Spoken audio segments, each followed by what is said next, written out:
Okay ಸ್ನೇಹಿತರೆ, ಈಗ ಯಾರಿಗಾದ್ರೂ ಪ್ರಶ್ನೆಗಳಿದ್ರೆ, ಯಾರಾದ್ರೂ ಅನುಭವ ಹಂಚಿಕೆ ಮಾಡ್ಬೇಕಂದ್ರೆ ದಯವಿಟ್ಟು ಮಾತಾಡಿ. ಛಾಯಾ ಮೇಡಮ್ ಛಾಯಾ ಮೇಡಮ್.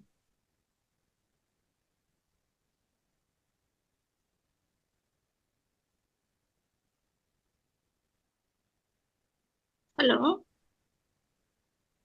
ಎಸ್ ಗುರುಗಳೇ ಮೇಡಮ್, ಕೇಳಿಸ್ತಿದೆ. ಮಾತಾಡಿ. ಗುರುಗಳೇ, ನನ್ಗೆ ಮನೆ ಮದ್ದು ಬಗ್ಗೆ ಯಾವುದೇ ಪ್ರಶ್ನೆ ಇಲ್ಲ. ನನ್ಗೆ ಸ್ವಲ್ಪ ಬೆನ್ನು ಆ ಕಡೆ ಈ ಕಡೆ ಜೋನ್ ಬಂದಂಗೆ ಅನ್ಸುತ್ತೆ ಯಾವಾಗ್ಲೂ.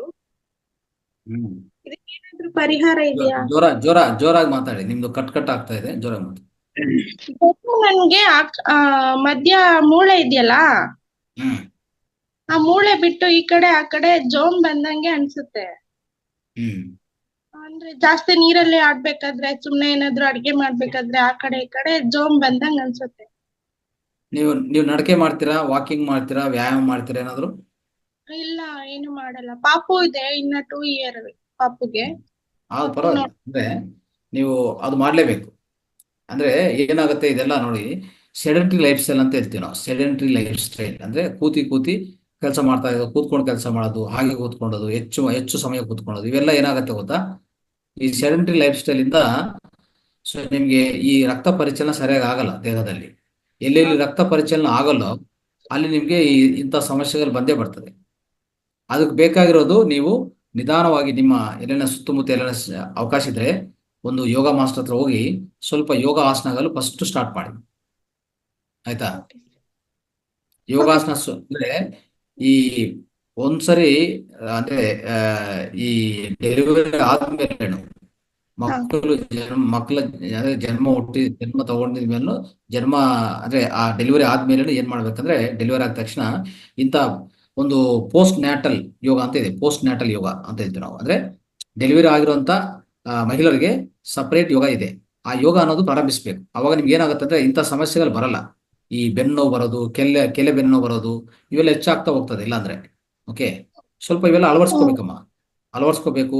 ಯೋಗಾಸನ ಮಾಡೋದು, ಸ್ವಲ್ಪ ವ್ಯಾಯಾಮ ಮಾಡೋದು, ನಡಕೆ ಮಾಡೋದು, ಇವೆಲ್ಲ ಮಾಡ್ತಾ ಮತ್ತೆ ಆತರ ನೋವು ಬರುವಾಗ ನಮ್ಮ ಹತ್ರ ಸ್ವಲ್ಪ ಮುದ್ರೆಗಳಿದೆ, ಆ ಮುದ್ರೆಗಳನ್ನು ಪಾಲನೆ ಮಾಡಿ. ಈ ರೀತಿಯಲ್ಲಿ ಹಲವಾರು ಪದ್ಧತಿಗಳು. ಆದ್ರೆ ಒಳ್ಳೆ ಪದ್ಧತಿಗಳಂದ್ರೆ ಈಗಾಗಲೇ ಹೇಳ್ತಾ ಇದೀವಲ್ಲ, ಒಳ್ಳೆ ಆಹಾರ. ಈಗ ನಾವು ಈ 7 ಹ್ಯಾಬಿಟ್ಸ್ ಏನ್ ಹೇಳಕ್ ಹೋಗ್ತೀವೋ, 7 ಹ್ಯಾಬಿಟ್ಸ್ ಅಂತೆಲ್ಲ ಇವ್ ಹೇಳಕ್ ಹೋಗ್ತೀವಲ್ಲ, ಅದರಲ್ಲಿ ಎಲ್ಲ ಕವರ್ ಆಗತ್ತೆ ನಿಮ್ಗೆ. ಈಗ ನೀವು ಏನ್ ಕ್ವಶನ್ ಹೇಳ್ತಾ ಇದ್ರೋ ಆ ಕ್ವಶನ್ಸ್ ಎಲ್ಲ ಮತ್ತೆ ಕವರ್ ಆಗ್ತಾ ಹೋಗ್ತದೆ ಇದರಲ್ಲಿ. ಅರ್ಥ ಆಯ್ತಾ? Okay sir. ವ್ಯಾಯಾಮ, ನಡಕ, ಜೊತೆಗೆ ಒಳ್ಳೆ ಆಹಾರ, ಅದು ಸಹಜ, ಈ ಸಾತ್ವಿಕ ಆಹಾರ, ಇವೆಲ್ಲ ಅಳವಡಿಸ್ಕೊಂಡ್ರೆ ಈ ಎಂಥ ಪರಿಸ್ಥಿತಿ ಇದ್ರೂ ದೇಹದಲ್ಲಿ ಹೊರ್ಟೋಗ್ತದೆ, ಏನ್ ತೊಂದರೆ ಇಲ್ಲ. ಆದ್ರೆ ನೀವೇನ್ ಮಾಡ್ಬೇಕಂದ್ರೆ ಇಂಥ ಈ ಬೆನ್ನು ಬರುವಾಗ ಅದೆಲ್ಲ ಬರುವಾಗ ಈ ಮುದ್ರ ಒಂದು ಮಾಡ್ಕೊಳ್ಳಿ. ಇದು ನೋಡಿ, ಈ ತರ ಮಾಡ್ಕೋಬೇಕಾದ್ರೆ ಈ ಮುದ್ರ. ಓಕೆ, ಇದು ಏನ್ ಹೇಳ್ತಾ ಅಂತಂದ್ರೆ, ನಾವು ಈ ಮುದ್ರನು ಜಾಯಿಂಟ್ ಮುದ್ರ ಅಂತ ಕೇಳ್ತೀವಿ. ಕೀಲು ಮುದ್ರ. ಓಕೆ, ಎಲ್ಲೆಲ್ಲಿ ಜಾಯಿಂಟ್ಸ್ ಅಲ್ಲಿ ನೋವು ಬಂದ್ರೆ ಇದು ಉಪಯೋಗಿಸ್ಕೋಬಹುದು ನೀವು. ಇಲ್ಲ ನಿಮಗೆ ಬ್ಯಾಕ್ ಪೇನ್ ಇದ್ರೆ, ಬ್ಯಾಕ್ ಪೇನೇ ಬರ್ತಾ ಇದೆ ಅಂದ್ರೆ ಈ ಮುದ್ರ ಮಾಡ್ಕೊಳ್ಳಿ. ಮುತ್ತುಂಗ ಮುದ್ರ ಇದು ಮಾಡ್ಕೊಳ್ಳಿ. ಇದು ಚೆನ್ನಾಗಿರ್ತದೆ. ಜೋಮ್ ಬಂದಂಗೆ ಅನ್ಸುತ್ತೆ ಸರ್. ಅದು ಅನಸ್ತಿಷ್ಯ ಕೊಟ್ಟಾಗ ಜೂಮ್ ಅನ್ನತ್ತಲ್ಲ. ಅದೇ ಪರವಾಗಿಲ್ಲ. ನಿಮಗೆ ಬ್ಯಾಕ್ ಅಲ್ಲಿ ಏನೇ ತೊಂದರೆಗಳಿದ್ರು ಇದು ಮಾಡ್ಕೊಳ್ಳಿ. ಮೇನ್ ಅಲ್ಲಿ ಬರೋದು ಪ್ರಾಬ್ಲಮ್ ಏನಂದ್ರೆ, ನಿಮ್ಗೆ ಈ ರಕ್ತ ಪರಿಚಲನೆ ಸರಿಯಾಗಿ ಆಗಲ್ಲ, ಅದಕ್ಕೆ ಜೋಮ್ ಬರೋದು ಎಲ್ಲ ಆಗೋದು. ಅರ್ಥ ಆಯ್ತಾ? ಇವೆಲ್ಲ ಮಾಡ್ಕೊಳ್ಳಿ. ಆಮೇಲೆ ಅಭ್ಯಂಗ ಸ್ನಾನ ಮಾಡ್ತಾ ಇದ್ರಾ? ಇಲ್ಲ ಸರ್. ಇಲ್ಲ ಸರ್, ಮಾಡ್ತಾ ಇಲ್ಲ. ಮತ್ತೆ ಏನು ಮಾಡಲ್ಲ ಅಂದ್ರೆ ಹೆಂಗೆ ಹೆಲ್ತ್ ಬರೋದು? ಅಭ್ಯಂಗ ಸ್ನಾನ ಬೇಕೇ ಬೇಕಲ್ಲ. ಅಭ್ಯಂಗ ಸ್ನಾನ ಖಂಡಿತ ಮಾಡ್ಲೇಬೇಕು ನೀವು.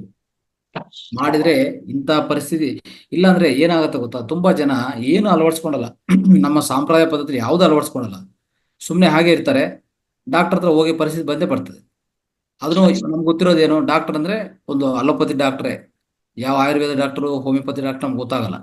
ಅಂದ್ರೆ ನಾವು ನೆನಪಿಗೆ ಬರಲ್ಲ ಅವರು. ಅದು ತಪ್ಪಲ್ವಾ ಆ ರೀತಿಯಲ್ಲಿ ಮಾಡೋದು? ನಮ್ಮ ಆಲೋಚನಾ ವಿಧಾನ, ನಾವು ನಮ್ಮ ಸರಿಯಾದ ಆಲೋಚನಾ ವಿಧಾನ ಸರಿಯಾದ ರೀತಿಯಲ್ಲಿ ನಾವು ಅಳವಡಿಸ್ಕೋಬೇಕು.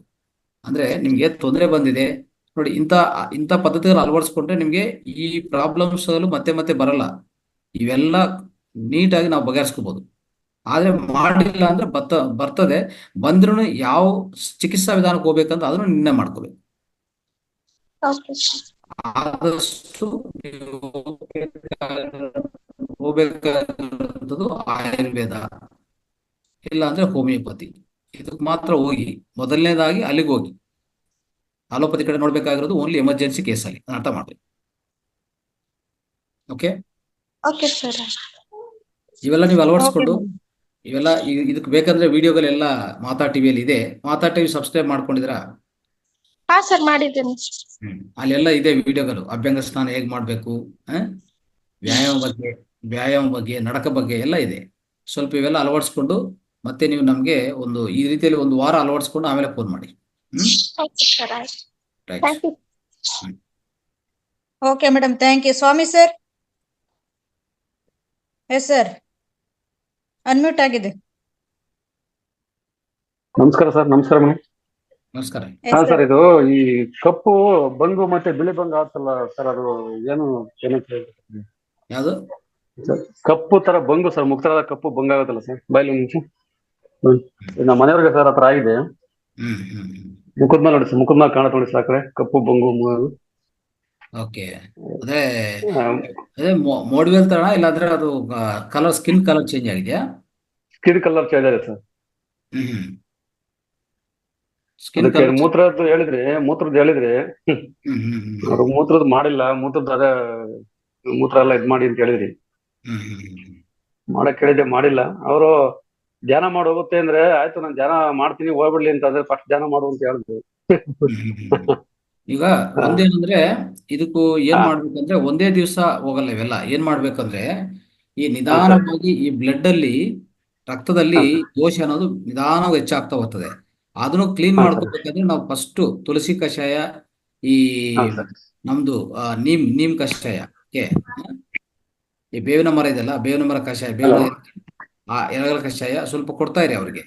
ಆ ರಕ್ತ ಪರಿಶುದ್ಧ ಆಗ್ತಾ ಬಂದ್ರೆ ಅದು ಆಟೋಮೆಟಿಕ್ ಹೋಗುತ್ತೆ. ಅದರಿಂದ ಬರೋದು ಅವೆಲ್ಲ.